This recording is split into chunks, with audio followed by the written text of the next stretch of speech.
Of 1.3 billion people competing for the American dream. Today, the new international reading, math, and science scores were released, and Chinese students left American teens in the dust in all three categories.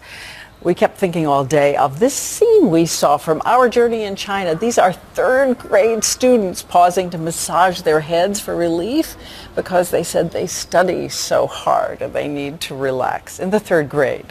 David Muir and I were talking about it. We traveled to China together. David. And Diane, these numbers are stunning for the entire world. The Shanghai stunner, you could call it. In fact, our own education secretary called the results, the words that Diane used, a wake-up call. Our president is calling for a modern-day Sputnik moment to catch up. Tonight's new numbers reveal what Diane and I just witnessed a couple of weeks back in China.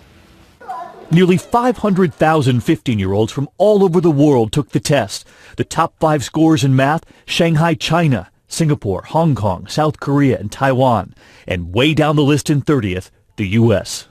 In science, again, Shanghai, China at the top, then Finland, Hong Kong, Singapore, and Japan. And down at 20th, the U.S.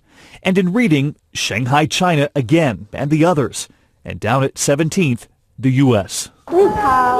In our travels to China, it was everywhere, that laser focus on education. This public school in Shanghai where the children were 2 years old. By 3, they're at school from 8 until 4, already learning phrases in English.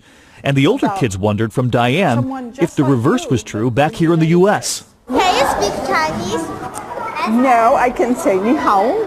On average, Chinese students attend 41 more days of school every year. And with some attending classes on the weekends, it amounts to 30% more hours of instruction every year, too. China, and now much of Asia, firmly sees a future beyond those factories. Nobody wants to be the shoe manufacturer of the world. Everybody wants to be in the scientific and technical sector. It's a global turning point the U.S. has faced before. 1960, then candidate John F. Kennedy, frustrated that the Soviets at that moment seemed to be winning the space race. The first vehicle in space was called Sputnik, not Vanguard. Money was poured into math and science. Less than a decade later, we put a man on the moon. With these test scores, now a new call from this president. 50 years later, our generation's Sputnik moment is back. And it's not just Asia, Finland too. Diane discovered that firsthand last year, learning that every elementary school teacher there must have a master's.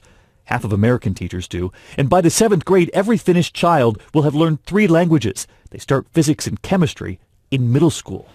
Physics and chemistry in middle school. And one other number we were stunned to learn about today comes from a new Stanford study that found if American students were able to raise their performance on this international test by just about 5%, it would translate into $41 trillion in the U.S. economy over just the next 20 years, Diane. Just a 5% increase in how we do. We did it before. We can do it again.